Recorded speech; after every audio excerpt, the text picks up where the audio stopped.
Epekto sa ekonomiya ng mga pamumuhunan na nakuha ng Pilipinas mula sa Canada. Ating tatalakayin kasama si Ginoong Michael Ricafort, ang Chief Economist ng RCBC. Magandang tanghali po, Sir Mike. Si Joshua Garcia po ito. And welcome sa Bagong Pilipinas ngayon. Magandang tanghali po, Mr. Josh, at sa iyong mga taga-subaybay. Nice to be back po. Sir, nakakuha po ng 2.5 billion US dollar investment commitments ang Pilipinas mula sa Canada. Sa inyo pong pananaw, ano po ang magiging pinakamalaking benepisyo nito sa ekonomiya at sa mga Pilipino naghahanap po ng trabaho at sa kanilang kabuhayan? Siyempre, pag malalaking investments, no? Kasi ano yan yung Canada for the longest time.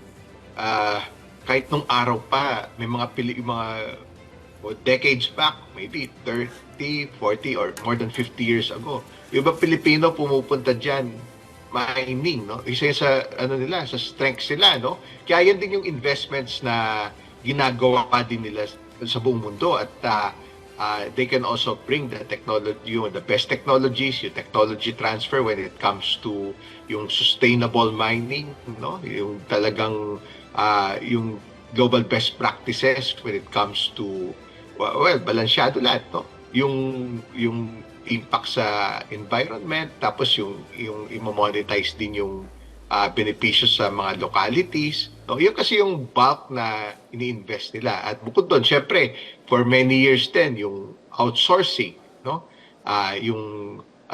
Marami pang mga andyan, yung free trade, no? Iniisip na yung parang tina-target pabilisin yung free trade agreement between the Philippines and Canada. So, lalong makakatulong yun sa investments, no? Meaning to say, kasi pag may free trade agreement, mas malaya na yung yung trade, wala na yung mga tariff, try na eliminate as much as possible yung mga import taxes sa dalawang bansa, no? Wala zero or minimal if not zero tariffs, no? So, mas lalong mapapacilitate, mas lalong maengganyo yung investments lalo mga galing sa Canada, be it in malaki sa mining, sa BPO, sa outsourcing, at sa marami pang ibang industriya. Syempre, mutual, yung ganito, dadami yung investment, syempre, magsiset up shop, tapos maglilikaya maraming hanap buhay sa mga supply chains, yung mga suppliers, magbe-benefit yung mga maraming Pilipinong negosyo at mga citizens, no? Yan, yung mga malalaking proyekto na yan, no? Kaya, ayan, makaganda sa ekonomiya natin at marami ring enerhiya yung Canada, no? Marami rin silang alaking bansa niyan eh. Marami silang langis, marami silang natural gas. So, pwede rin natin i-diversify yung sources natin, lalo na ngayon, kasi di ba nakita naman natin yung vulnerability sa Strait of Hormuz, di ba? Yan, unti-unti binubuksan yan, pero at least meron tayong options din. Bukod doon sa investments, bukod sa trade, yung mga ine-export natin, kasi maaring mag-export tayo ng maraming ida-diversify pa natin yung export market natin. Mapafacilitate yan ng free trade agreement kung talagang, ayun ang target eh. Highest level na yan eh. Parehong heads of state, no? The target free trade. So, lalong usbong yung exports natin to Canada. Da-diversify natin, mga tropical fruits natin. Kasi leading position yung Pilipinas when it comes to yung mga fresh bananas. Nasa top 3 tayo sa buong mundo. At ganoon din sa pineapple. At tapos ganoon din yung mga emerging, yung coconut oil, we're number 1 in the world. Pati yung agro-industrial exports ng coconut, not just coconuts, pati yung mga byproducts na ginagamit din sa industrial, no? And so on and so forth, no? Pati yung imports natin from them, yung mga, kasi alaking bansa niya, no? Malaki yung agrikultura nila, lalo na yung mga wala tayo. At yung mga, dahil nga yung ASF, dinidilya ng Pilipinas, yung African Swine Fever, nabawasan yung pork supply. So, ang Canada, marami rin yan, yung mga meat products, yung pork products, kung merong, to make up for yung mga reduced production due to the ASF, no? At yan, mga pork, yung mga ibang meat products, no? So makakatulong yung free trade, lalong mapapacilitate yung bilateral trade natin with them, no? Pati yung investments din kasi syempre yung kung merong export or import component yan, so lalong mas mapapabilis, lalong lalago, no? At bukod pa sa makakalikha ng maraming trabaho yan, syempre yung pag mag-expand sila or magsi-set up shop, yung mga new investments na yan, magbibigay ng maraming oportunidad bukod sa hanap buhay. Siyempre, yung pagka nagsiset up shop, tapos pagka nag-ooperate na, tapos ito yung Luzon Economic Corridor. Ito yung pagkakataon ng bansa natin sa high-tech industries, no? Yung mga AI, related sa AI, sa rare earths, sa mga electric vehicles, pati sa components noon, yung iba pang high-tech. Kasi ito na yung maybe for the next 2 years, yung Pac Silica, no? 'Di ba? Yung Luzon Economic Corridor, syempre, i-develop yung infrastructure. Yun, yung Canada, marami rin na itutulong yan sa maraming aspeto, no?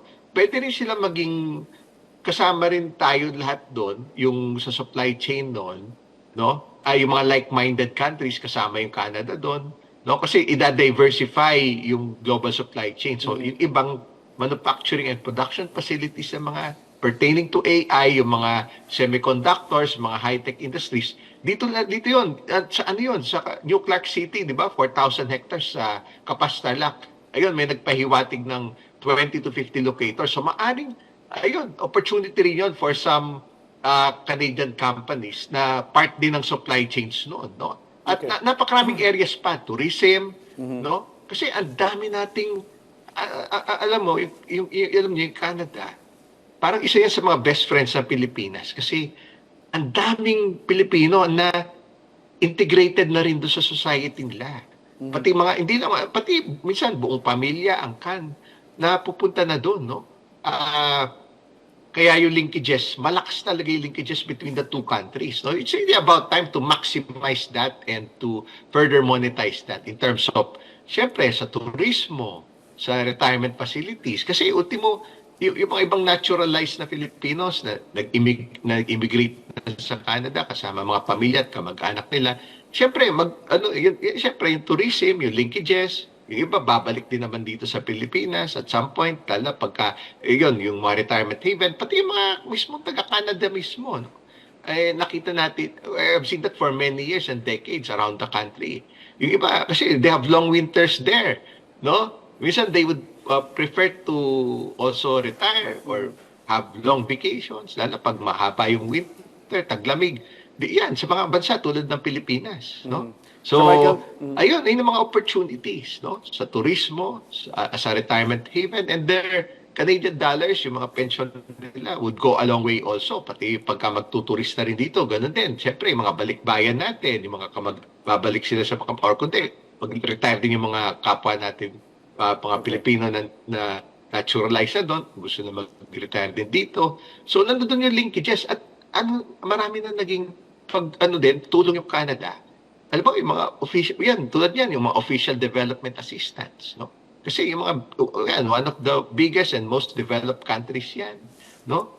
Maaring pwede pang lumaki yung tulong sa bansa natin, no? Kooperasyon when it comes to, napakaraming bagay, infrastructure, no? Yung iba mga, ayan, yung mga facilities na pwedeng tulungan tayo, no? When it comes to, yan, yung mga iba't ibang, yung mga mass transport system, yung mga tulay, mga, at marami pa, mga high-tech industries, no?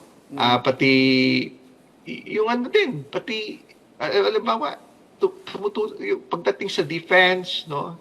Security, tumutulong din sila, yung mga like-minded countries, mga allied countries. Pati rin sa halimbawa, pagka may mga, naalala ko rin doon, yung mga, pagka may mga calamities, tumutulong din sila. So, ayun, ang daming areas na pwede talagang itap, considering one of the biggest host countries, yung Canada sa OFWs at yung mga naturalized, mga Filipinos na nag-immigrate na doon kasi na integrated na sa society nila. And ang ganda-ganda na links eventually, ang daming opportunities, no? Alright. Siyempre, bukod sa investments, lalo na yung Paxilica, yun yung immediate next 2 years, yung mga high-tech industries. Kasi, Alright. yan eh, So, Michael, sa North America, pwede, kung magka-free trade agreement tayo sa kanila, pwede rin natin sila yung, sila yung pinto, no, yung door, Yes. na pwedeng magbukas sa North American market Okay. and Sir Michael, eventually, yung nabanggit niyo po, ito nga po yung, sakali, unang free trade agreement. yes, Sir Michael, ito po nabanggit nyo na free trade agreement and all those investment developments po ng Canada with the Philippines. Sa tingin niyo po ba ay magkakaroon ito ng malaking epekto pagdating dun sa mga kababayan natin na gusto magtrabaho sa Canada na hindi na nila kailangan pumunta ng Canada dahil lilikha nga ito ng mas maraming trabaho dito sa ating bansa? Ayun, yun din kasi yung alternatibo to, no? Yun, at least may choice at may optionality yung mga kababayan natin. Pwede sila makapamili, no? Yan, yung mga, kasi malakas mag-employ yung BPO din, no?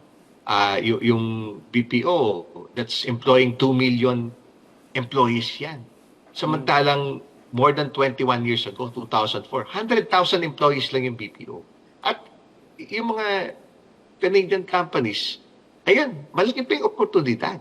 No? Kasi yung US ngayon yung pinakamalaki natin. Mga 70 to 80% ng total BPO natin galing sa US. Katabing bansa niya lang yun.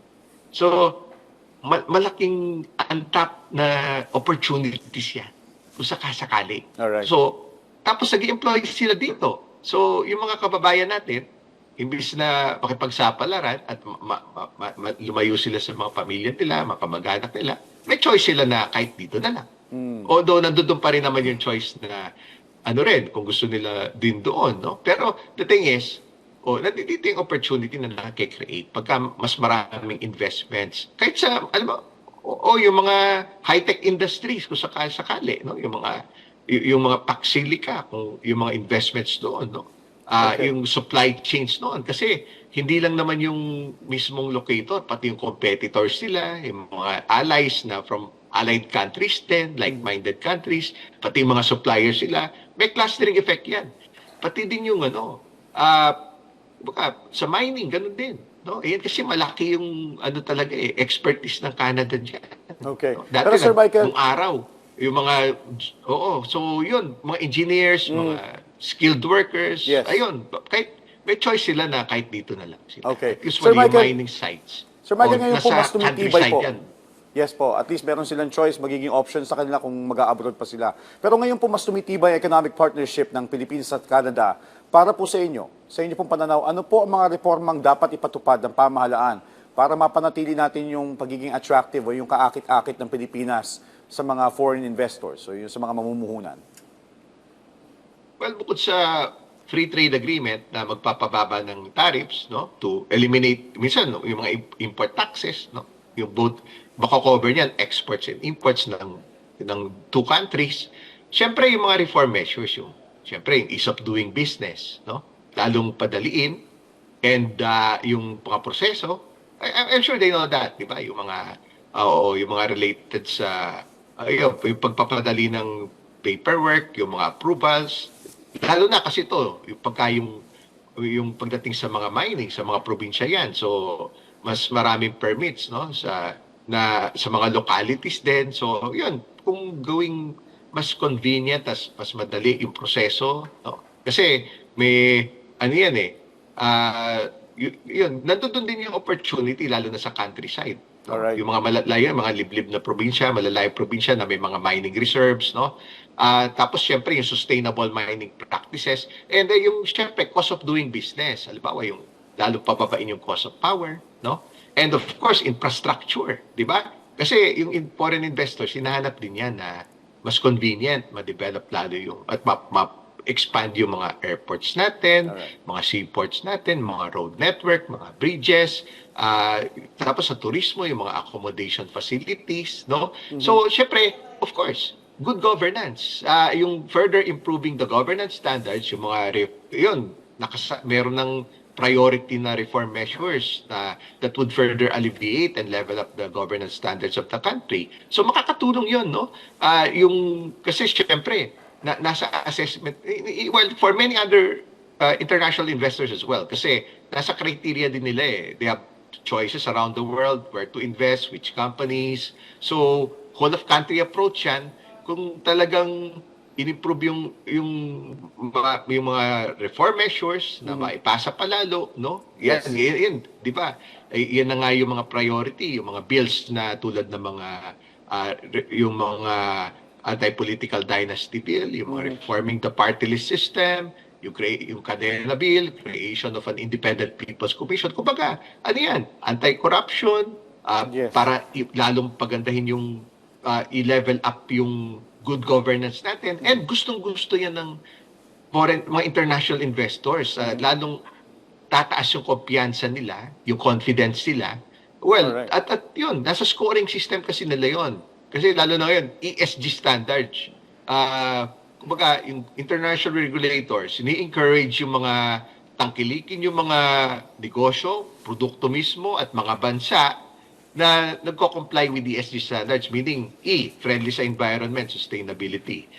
S, social, friendly, makatao, human rights. And, of course, G, governance. It all starts and ends with good governance, strong rule of law, strong institutions of law, timely, fair, and effective na justice system, and so on and so forth. So, dagdag puntos yung mga yun, no? Ayun ang makakatulong talaga to further attract and improve the confidence of international investors. Kasi malaki naman yung market natin eh. We have our population, more than 114 million Filipinos. We're the 12th largest population in the world. So malaki yung market natin. Bata yung populasyon, around 25 years old. So more than half of the population working age na. Kaya marami nang may hanap buhay. Kaya from the point of view of the foreign investors, alam nyo ba na marami tayong nasa leading tayo when it comes as a big market, no? Kasi total number 12 na tayo sa populasyon. Halimbawa yung the biggest automaker, ang sales ng Pilipinas, number 10th biggest in the world, no? Number 10 tayo. Pati din sa yung mga ibang multinational na consumer goods na mga consumer goods products, pagkain yan, shampoo, sabon, no? Yung mga nasa sachet, mga consumer goods, ang ranking ng Philippines number 10 sa maraming Yes. aspeto. Number 10 in the world, ganun kalaki yung market natin. And I think, No? Sir Michael, tama Kaya ka dyan. No? Tama ka po. Opo. Tama ka dyan. Siguro, yan din yung nakita ng Canada na marami tayong kayang i-offer on an international level para sa trading and sa kalakalan. Well, on that note, marami pa tayong dapat pag-usapan, marami pa tayong dapat itanong sa iyo, Sir Michael, pero mukhang kakapusin tayo sa oras. Pero maraming salamat po sa inyong panahon, Ginoong Michael Ricafort, ang Chief Economist ng RCBC. Thank you so much, sir.